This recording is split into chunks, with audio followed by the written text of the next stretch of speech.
Hey guys, I'm here today taking a look at the Jurassic World Hammond collection Therizinosaurus from Mattel. Standard Hammond collection packaging. It's quite a nice picture of the toy on the front there. Same on the back, just some more pictures of the toy. And a few others in the line that you can get. Delta, the Pyroraptor and the Giganotosaurus, all of which I've got, and Claire Deering, which I don't. And there's a little bio about the Therizinosaurus in the film, Dominion. I wasn't going to bother getting the Therizinosaurus because I wasn't that keen on it in Dominion. I just wasn't keen on Dominion in general. But I've got a feeling it's going to appear in Season 4 of Chaos Theory. And Camp Cretaceous and Chaos Theory are usually really good at making use of the dinosaurs and having them be more integral to the story. So I'm looking forward to that. So I thought I'd get the Therizinosaurus in advance. As with all of the Hammond collection, the main feature of these is the articulation. So the arms go out to the sides, really quite tight articulation. Then they go forward and backwards. You've got elbow articulation, wrist articulation, and once again this really stiff articulation. But also each nail is individually articulated, which I thought was kind of funny. I wasn't expecting that. I don't know if they would bend there in real life. I feel like the bone would kind of go further into the hand, so they wouldn't be able to actually bend the nails inwards like that. But still, it's quite fun for posing. And the neck's got articulation where it connects to the body, as well as at the base of the head, and the mouth opens and closes. Legs pivot out to the side a bit, as well as forward and backwards, and then the knees, and the sort of double ankle joint there and there. And then where the tail connects, it swivels around, and there's a wire going down the rubber tail, so you can kind of bend that as well if you want for posing. Great sculpt around the beak and some really nice paintwork as well. You've got some blue kind of on the eyebrow, then a lot of yellow around the face, then the darker blue for the main bulk of the body and the feathers. Then also all that red going down the back and blending in on the back there, and kind of grey underneath. And all the nails are painted except for that one at the back of the feet there. It's kind of weird that they leave that one out. You'd think on a Hammond collection, that one there, you'd think they'd paint all of them, but it kind of stands out that you've got one nail that isn't painted.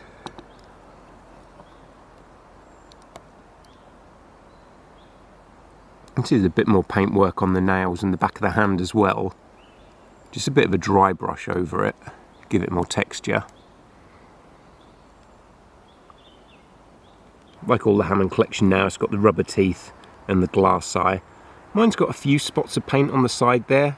Like you can see a few little yellow spots of paint that shouldn't be there at the side of the jaw, which is kind of annoying. But nice sculpted on the feathers, and it's rare we get feathered dinosaurs in Jurassic World. I'm not that keen on the feathered dinosaurs myself, but it's still nice for a change to get some. Got this in the Pyroraptor. Here it is with the Therizinosaurus we got in the main line, and it's a little bit bigger, mainly because the legs are longer and you can stretch them out more because of the articulation. But this one did have knee joints, which is kind of rare for mainline dinosaurs from Mattel. They give it that extra bit of knee articulation there, which was nice, and elbow articulation. So even though this isn't Hammond collection, it wasn't too bad when it came to the articulation. But this one's electronic, so I do kind of like it for that, because it's nice having the roar. The only problem with this one is that the slightest touch sets it off. Like literally it's constantly going off as soon as you move it. But you can get it standing more upright to make it look a bit taller. So they scale pretty well together. And whenever they look a bit different in the sculpts like this, I always put it down to, you know, one of them can be male, one of them can be the female. But one big difference is the tail is kind of more feathered on the mainline one. Whereas on this new one, it's a thinner tail. The feathers aren't coming out to the side. If you see what I mean, on that mainline one.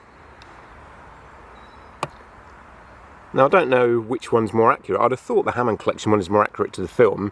So it may just be that the first Therizinosaurus that was made was based on kind of production designs and not the final design we saw in the film. Because when they're making the toys, they have to have images, you know, months and months in advance to get the toys out on time. So it could be that the design was changed a bit for the movie or something. I actually think the tail looks better on the mainline one, the way the feathers are. paint job on the back looks better on the Hammond collection, where it's kind of blended in more. On that mainland one, it's just this thick stripe going down the back and up to the head.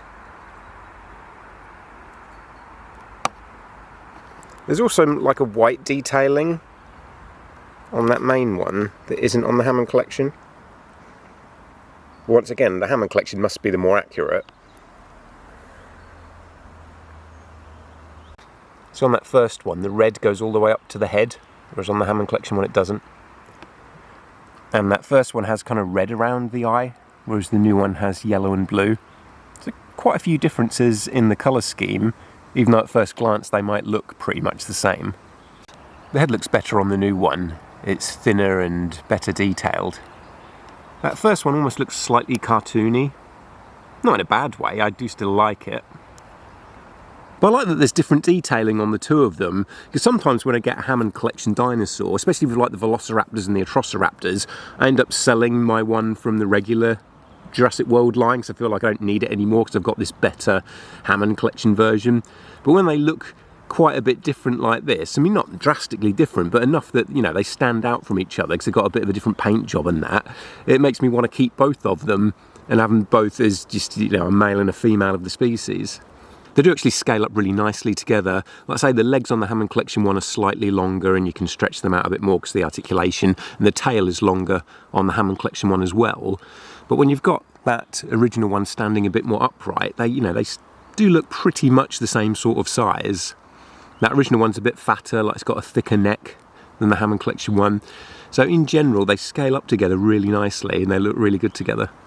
I like it when there's synergy between the regular line and the Hammond collection, so you can pose them together.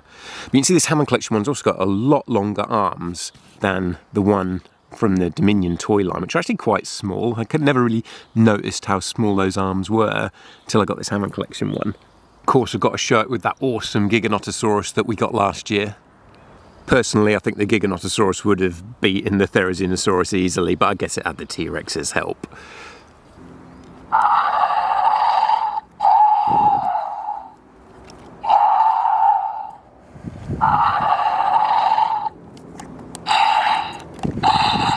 Thanks for joining me for this look at the Jurassic World Dominion Therizinosaurus from the Hammond collection. Let me know what you think in the comments and I'll catch you again soon.